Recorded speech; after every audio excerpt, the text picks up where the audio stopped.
Porto di Monfalcone, oggi prima riunione del nuovo CDA guardando alla riforma nazionale delle authority.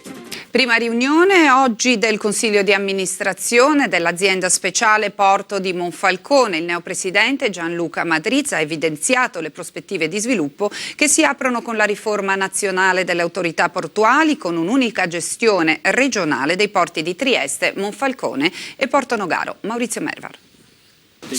Gianluca Madriz presidente, Silvia Altran sindaco di Monfalcone vicepresidente e 3 consiglieri, 2 per la Camera di Commercio, Pierluigi Medeot e Boris Peric, quest'ultimo oggi assente giustificato. Il terzo consigliere è Zeno D'Agostino, commissario dell'autorità portuale di Trieste, ed è proprio la figura di D'Agostino, grande esperto del settore, a segnare un cambio di atteggiamento nei rapporti con lo scalo triestino, da sempre complessi e talvolta conflittuali. 3 i temi principali per il nuovo consiglio d'amministrazione del porto monfalconese: innanzitutto l'escavo del canale d'accesso, che ha già ottenuto parere favorevole alla valutazione di impatto ambientale ed ora attende solo la firma dei ministri dell'ambiente e dei beni culturali per l'aspetto paesaggistico. Il secondo tema è quello del nuovo piano regolatore del porto. La terza questione riguarda invece il progetto privato per il rigassificatore adiacente alla zona portuale. Anche questa realizzazione prevede un escavo che però attende ancora il pronunciamento ministeriale sulla valutazione di impatto ambientale.